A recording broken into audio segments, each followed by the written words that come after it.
सच के साथ। नमस्कार, सिटी वाराणसी लाइव में आप सभी का स्वागत है। मैं हूं अमित मिश्रा। आइए नजर डालते हैं आज की खास खबरों पर।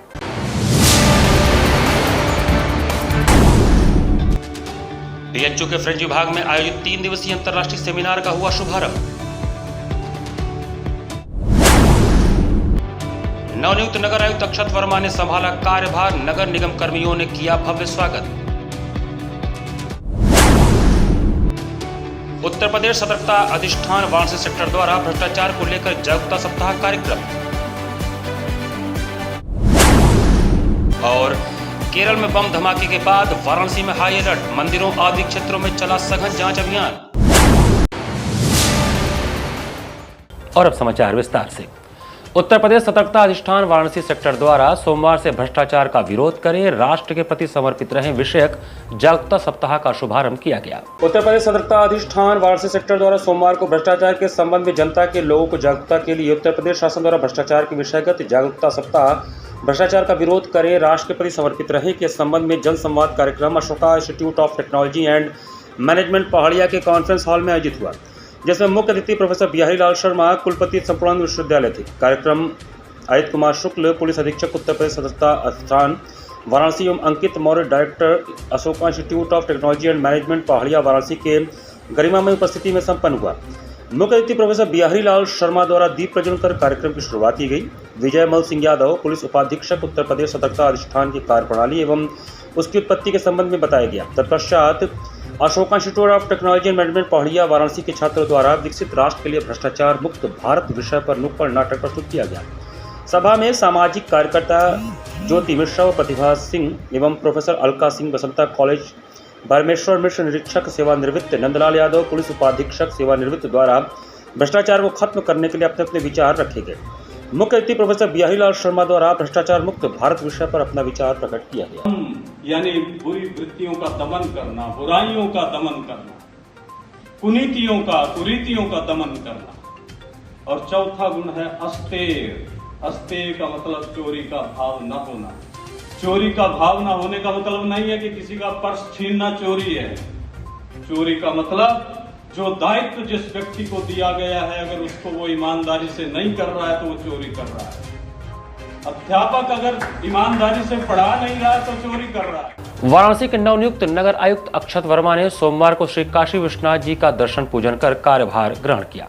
नवनियुक्त नगर आयुक्त अक्षत वर्मा इससे पूर्व सीतापुर मुख्य विकास अधिकारी के पद पर कार्यरत थे और उन्हें वाराणसी का जिम्मा सौंपा गया है। आज नगर आयुक्त का कार्यभार संभालने से पूर्व सीतापुर से वाराणसी पहुंचने पर नगर आयुक्त ने बाबा श्री काशी विश्वनाथ जी का दर्शन पूजन करने के पश्चात नगर निगम पहुंचे, जहां पर नगर निगम कर्मचारियों और अधिकारियों ने उन्हें बुके देकर उनका जोरदार तरीके से स्वागत किया। इसके बाद नगर आयुक्त अपने कार्यालय पहुंचकर दस्तावेजों पर हस्ताक्षर करके अपना कार्यभार ग्रहण किए। उन्होंने मीडिया से बातचीत के दौरान बताया कि शासन के आदेश अनुसार हमें यहाँ का चार्ज मिला है और यह प्रधानमंत्री का संसदीय क्षेत्र होने की वजह से बहुत ही महत्वपूर्ण स्थान है। जो भी शासन की प्राथमिकताएं हैं और क्षेत्र की प्राथमिकताएं हैं, उनका पूरा ध्यान दिया जाएगा और सारे कार्यों को लगन के साथ गति प्रदान किया जाएगा।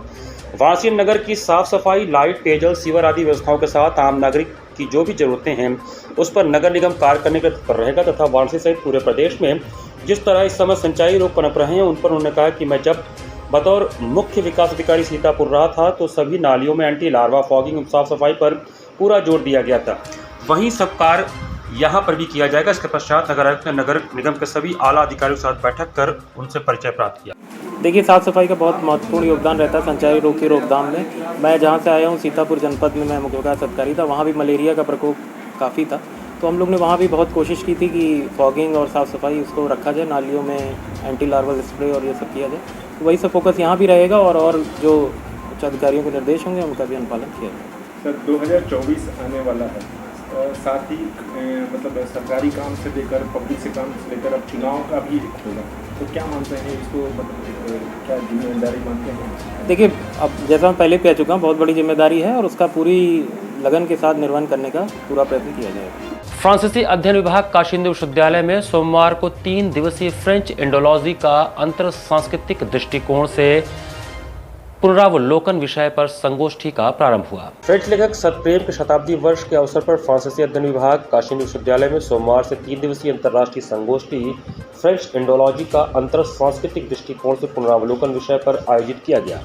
संगोष्ठी का उद्घाटन फ्रेंच एम्बेसी के फ्रेंच इंस्टीट्यूट के राष्ट्रीय डायरेक्टर इमैनुअल लम्ब-डामियो ने किया। इस अवसर पर उन्होंने कहा कि सभी देशों के विकास के लिए एक दूसरे से मिलजुल कर कार्य करना चाहिए। यह समय नहीं है कि हम आपस में युद्ध करें, समय है पारस्परिक सहयोग एवं सामंजस्य का।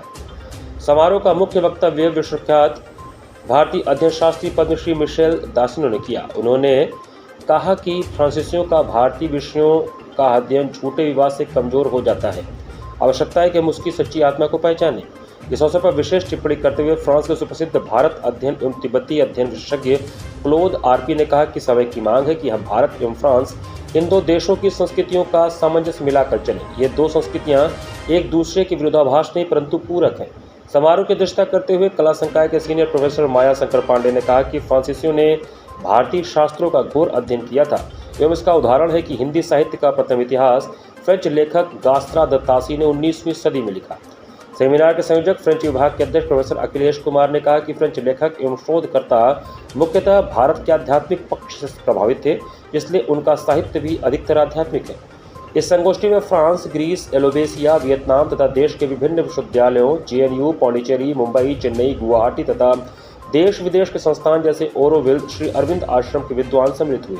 संगोष्ठी में प्रोफेसर शोभा, डीन जेएनयू एवं प्रोफेसर किस चौधरी जेएनयू ने भी अपने विचार प्रस्तुत किए। सेमिनार में अतिथियों का स्वागत प्रोफेसर प्रयास चतुर्वेदी ने किया। संचालन एवं धन्यवाद ज्ञापन रविंद्र कुमार, असिस्टेंट प्रोफेसर ने किया।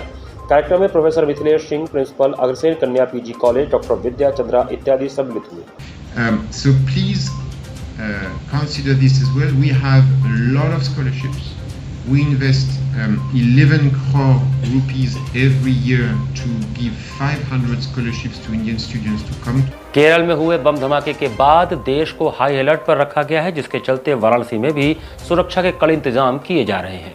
केरल में हुए बम धमाके के बाद देश को हाई अलर्ट पर रखा गया है। इसी कड़ी में वाराणसी को भी, जो कि बहुत ज़्यादा संवेदनशील शहर है, इसकी सुरक्षा का जायजा लिया गया। इसी कड़ी में भेलुपुर जोन के एसीपी प्रवीण सिंह ने कई थानों के थाना प्रभारियों और बम स्क्वाड और डॉग स्क्वाड के साथ अपने क्षेत्र के प्रमुख मंदिरों के अलावा पूरे क्षेत्र का भ्रमण किया। दुर्गा मंदिर के पुजारी अवधेश मिश्रा से बात करने पर उन्होंने बताया कि आज सुबह केरल में हुए बम ब्लास्ट के बाद बनारस की सुरक्षा बढ़ा दी गई है। इसी कड़ी में आज दुर्गा मंदिर परिसर में और आसपास सभी जगह बम स्क्वाड दस्ते और डॉग स्क्वाड के साथ सघन चेकिंग अभियान चलाया गया। सुरक्षा को चाक चौबंद किया गया तथा हाई अलर्ट पर बनारस को रखा गया है। बड़ी पीरी इलाके में एक इलेक्ट्रॉनिक की दुकान में रविवार की रात आग लगने से अफरा तफरी मच गई। चौक थाना के बड़ी पीरी इलाके में स्थित एक इलेक्ट्रॉनिक्स की दुकान में रविवार की रात आग लग गई। इससे इलाके में अफरा तफरी मच गई। सूचना के बाद पुलिस व फायर ब्रिगेड की टीम मौके पर पहुंची और आग पर काबू पाया। दुकान के मालिक शोभित जैन ने बताया कि रविवार के दिन दुकान बंद थी। आसपास के लोगों से सूचना मिली कि दुकान से धुआं निकल रहा है। आकर देखा तो बगल वाली दुकान के गेट के पास आग लगी थी। वहां से धुआं निकल रहा था। स्पष्ट नहीं हो पा रहा था कि आग मेरी दुकान से उस दुकान में फैली थी या उस दुकान से इधर आई। बताया कि लाखों का नुकसान हुआ होगा। इसका आकलन बाद में हो पाएगा। फायर ब्रिगेड कर्मी सुरेंद्र सिंह ने बताया कि दुकान में आग लगी थी। सूचना के बाद चेतगंज व कोतवाली से फायर ब्रिगेड से 2 गाड़ियां मौके पर पहुंची। 15 मिनट में आग बुझा दी गई। घटना ये हुई कि हमको सूचना मिली कि इसमें धुआं निकल रहा है, तो फिर हम लोग आके देखे तो पीछे देखे रैक में जो है जो गेट है बगल वाले दुकानदार का जो गेट कटा हुआ है वहाँ पे आग लगी हुई थी। अब ये क्लियर नहीं हो रहा कि इधर से आप उधर गई कि उधर से इधर आई। दुकान आप लोग बढ़ा करके चले गए थे? आज खुली नहीं, संडे था ना, आज खुली नहीं थी। कितना नुकसान अनुमान है आपका? भैया आप तो सुबह आंकलन हो पाएगा क्या नुकसान हुआ है। जो जिसमें आग लग गई वो तो खराब है, जिसमें धुआं लग गया वो भी खराब हो गया। लाखों का तो वही है नुकसान। क्या नुकसान हुआ है आपका? अब उसको बता ही नहीं सकते क्या है। किराए का है? किराए का है। लगभग क्या इसमें रखते हैं? ये सजावट का ही सामान है ना, जितना भी फ्लड है, झालर है, सब में आग लग पकड़ी है। क्या बताएं। यहाँ पर वक्त चला है छोटे से ब्रेक का। बने रहिए सिटी वाराणसी लाइव के साथ। वाराणसी लाइव, सच के साथ। क्या कहते हैं आपके सितारे, कैसा जीवन होगा आपका, होगी हर मुश्किल आसान, है हर परेशानी का निदान। आप बने रहिए हमारे साथ और हम बताएंगे आपके भविष्य का हाल। प्रत्येक मंगलवार रात्रि 8:30 बजे से सिर्फ सिटी वाराणसी लाइव पर।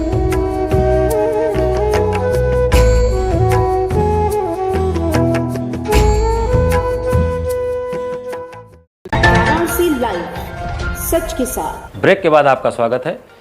काशी में लखा मेले में शुमार चेतगंज की विश्व प्रसिद्ध नकटैया का भव्य आयोजन बुधवार को करवा चौथ पर होगा। काशी के लखा मेले में शुमार चेतगंज की विश्व प्रसिद्ध नकटैया का आयोजन समिति श्री चेतगंज रामलीला समिति वाराणसी द्वारा सोमवार को परेड कोठी स्थित एक होटल में पत्रकार वार्ता का आयोजन किया गया। समिति के अध्यक्ष अजय गुप्ता ने बताया कि चेतगंज की विश्व प्रसिद्ध नकटैया प्रतिवर्ष की भांति इस वर्ष भी करवा चौथ के दिन आयोजित की जाएगी। इस वर्ष मेले का भव्य आयोजन सुनिश्चित करने के लिए समिति अपने सदस्यों के साथ लगातार कार्यरत है। गौरतलब है कि अंग्रेजों के क्रूर शासन के खिलाफ चेतगंज रामलीला की शुरुआत स्वर्गीय बाबा फतेह राम जी ने किया था। क्षेत्रीय नागरिकों, लीला प्रेमियों, वाराणसी के समस्त राम भक्तों के सहयोग और स्नेह से प्राप्त चंदे द्वारा विगत 136 वर्षों से निर्बाध रूप से राम काज करते हुए श्री चेतगंज रामलीला समिति अपने 137वें वर्ष में प्रवेश कर रही है। समिति क्षेत्र की जनता, प्रतिष्ठित व्यापारियों, सम्मानित नागरिकों का अभिनंदन करती है, जिनके सहयोग से श्री चेतगंज रामलीला समिति को अंतर्राष्ट्रीय गौरव प्राप्त हुआ है। करवा चौथ के दिन समिति द्वारा आयोजित होने वाले विश्व प्रसिद्ध चेतगंज नकटैया में लाखों श्रद्धालुओं की भीड़ उमड़ती है। पूर्व की भांति इस वर्ष भी नकटैया मेले का उद्घाटन परंपरानुसार वाराणसी के पुलिस कमिश्नर व जिलाधिकारी के कर कमलों द्वारा रात्रि 12 बजे चेतगंज थाने के पास किया जाता है। तत्पश्चात मेले में शामिल लाख विमान अपने निर्धारित रास्तों से होते हुए गंतव्य तक पहुंचते हैं। इस वर्ष मेले का आकर्षण चंद्रयान के साथ साथ सैकड़ों की संख्या में लाख विमान पूर्वांचल और मध्य प्रदेश, मेजा, प्रयागराज आदि क्षेत्रों से शामिल होंगे। नकटैया में खास होने के लिए हम लोग चंद्रयान दिखाना चाहते हैं और एक जो इस समय युद्ध चल रहा है इजराइल और हमास का, उसके ऊपर भी वार्ता चल रही है। आज शाम तक अगर फाइनल होगा तो ये भी दिखाई जाएगा। कितने वर्षों से चलता आ रहा है? ये 136 वर्ष बीत चुके, 137वां वर्ष है। ये भी लखी मेला में आता है। ये भी लखी मेला में ही आता है। नहीं, लखा मेला में है ही है। इस बार कुछ नया वो 2 चीज़ बताया तो लाख विमान जो चलते हैं कितने होंगे पूरे इसमें? ये 100 के ऊपर होंगे। क्या होगा उसमें? इलेक्ट्रिक होगा या मैनुअल? सारी चीज़ें होती है, इलेक्ट्रिक के साथ मैनुअल भी होती है। जिला कहाँ से कहाँ जाती है और नकटैया क्या होता है? नकटैया क्यों नहीं जाती? नकटैया ये सुपनखा के नाग राम जी के भाई लक्ष्मण जी काटते हैं, इसी उपलक्ष्य में ये चलता है। कौन रहेगा इसमें? उद्घाटन वगैरह कौन कर रहा है?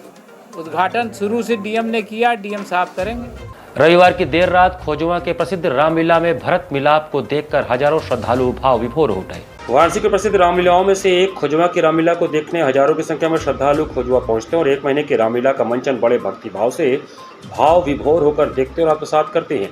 इसी कड़ी में आज के प्रसंग में प्रभु श्री राम, माता सीता और लक्ष्मण जी के साथ सोनारपुरा चौराहे पर भरत मिलाप करने जाते हैं और यह भरत मिलाप अपने आप में अनूठा होता है। इसी कड़ी में आज सोनू महाराज से बात करने पर उन्होंने बताया कि खोजवा बाजार में विगत सैकड़ों वर्षों से यह रामलीला आयोजित होता चला आ रहा है। यह रामलीला लगभग 1 महीने चलता है।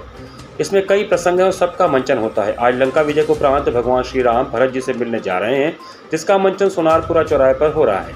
आज की लीला में प्रभु श्री राम, लक्ष्मण जी, बजरंगबली और माता सीता खोजवा से चलकर सोनारपुरा चौराहे पर आते हैं, जिसमें आज प्रभु श्री राम, लक्ष्मण जी, शत्रुघ्न जी, भरत जी, माता सीता और हनुमान जी का मिलन होता है। इसके उपरांत जूना अखाड़े पर हनुमान जी जहाँ पर हैं वहाँ रामायण का पाठ होता है, कुछ दोहे पढ़े जाते हैं और फिर प्रभु श्री राम सबके साथ खोजवा लौट जाते हैं। जैसे अयोध्या कांड, किष्किंधा कांड, सारे कांड होते हैं। तो एक अब उसमें प्रसंग आता है भरत मिलाप का, जो कि सोनारपुरा में मनाया जाता है। वो आज है। खोजवा से भगवान जी चलकर जाते हैं सोनारपुरा, वहाँ पे राम, लखन, भरत, शत्रुघ्न का सबका मिलाप होता है। तत्पश्चात जूना अखाड़े में हनुमान जी हैं, वहाँ रामायण के कुछ पाठ होते हैं, दोहे होते हैं। तत्पश्चात वो लोग वहाँ से चलकर पुनः यहाँ आते हैं और फिर लीला चलती है। राजघाट पर नमामि गंगे द्वारा आयोजित गंगा गौरव महोत्सव की दूसरी निशा में गायकों का जादू चला। राजघाट पर नमामि गंगे द्वारा आयोजित 2 दिवसीय गंगा गौरव महोत्सव की दूसरी निशा में गायकों ने खूब रंग जमाया। कार्यक्रम की मुख्य अतिथि जिला पंचायत अध्यक्ष पूनम मौर्य ने दीप प्रज्वलन कर शुभारंभ किया। इस अवसर पर पूनम मौर्य ने उद्बोधन के दौरान कहा कि सभी को मिलकर संगठित प्रयास कर मां गंगा व समस्त काशी को स्वच्छ बनाना है। संयोजन गंगा हरितिमा अभियान के ब्रांड एम्बेसडर पर्यावरणविद अनिल सिंह ने किया। पार्श्व गायिका अलका याग्निक व गायक जीत प्रमाणिक व विश्वजीत घोष द्वारा गाए नमामि गंगे एंथम सॉन्ग को एलईडी स्क्रीन पर चलाकर जन सामान्य को गंगा निर्मलीकरण से जोड़ने का आह्वान किया गया। उत्तर वाहिनी मां जानवी के तट पर सांस्कृतिक कार्यक्रम के शुरू होते ही कलकल करती अविरल धारा के समानांतर सुरों की गंगा बहने लगी। बॉलीवुड गायक अमित गुप्ता ने तेरी मिट्टी में मिल जावा, केसरिया तेरा इश्क है पिया, क्या कभी अंबर से गाने गाए तो श्रोता सुर में सुर मिलाने लगे। इसके बाद गायक अभिजीत श्रीवास्तव ने तेरी मिट्टी मीठी चाशनी, गायक शाहिद मालिया रब्बा मैं तो मर ओए सहित कई गाने गाकर सभी का दिल जीता। कार्यक्रम में मुख्य रूप से प्रोफेसर सदानंद शाही, पूर्व dean professor Mridula Sinha, professor UP college doctor Janvi Singh, Namami Gange महानगर सह संयोजक शिवम अग्रहरी, प्रवीण सिंह, अरविंद सिंह, सीआरपीएफ 95 बटालियन के जवान आदि सहित हजारों की संख्या में श्रोता सीढ़ियों पर बैठे रहे।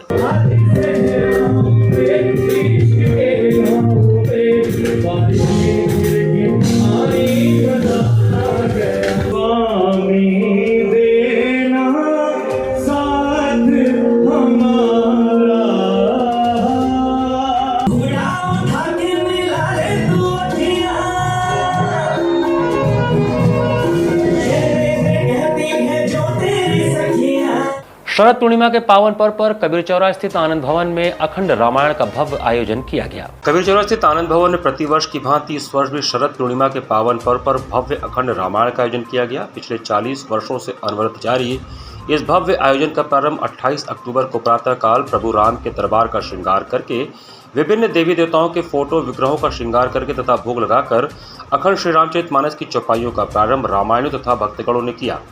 यह अखंड रामायण दूसरे दिन 29 अक्टूबर को रात्रिकाल 10 बजे तक चला। अंत में श्री आरती के साथ अखंड रामायण का समापन हुआ। इस अवसर पर प्रभु राम और मां सीता के सुसज्जित स्वरूप भी प्रांगण में मौजूद थे।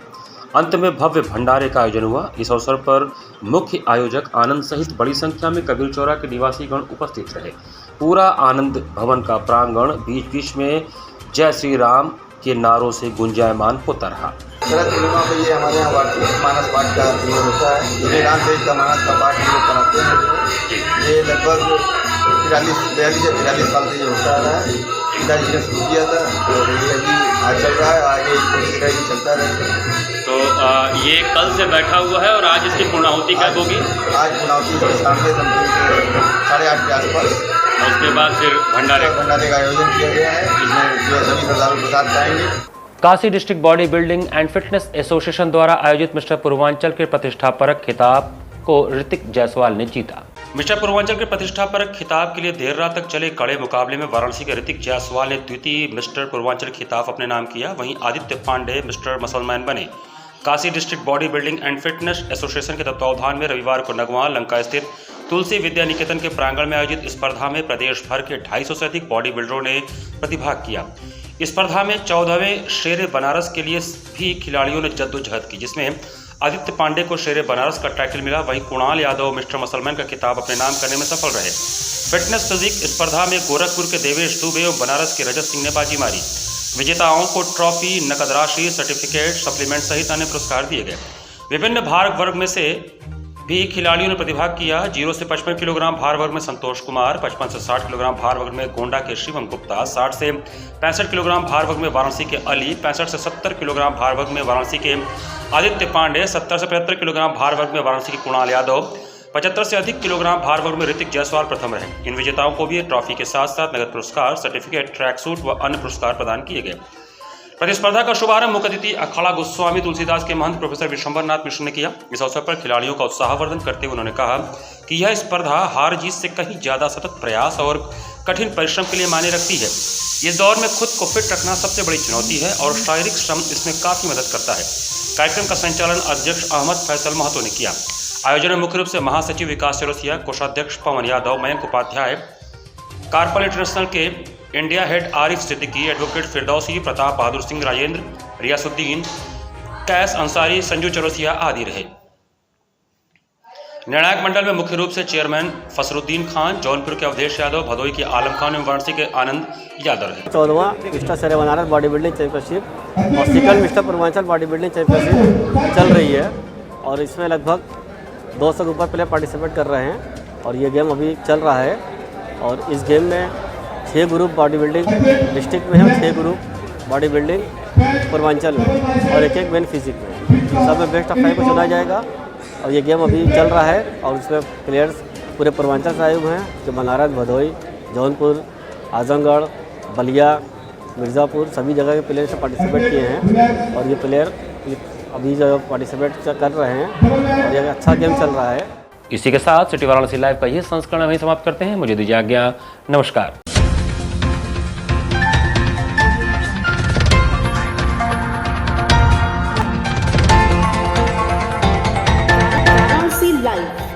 सच के साथ।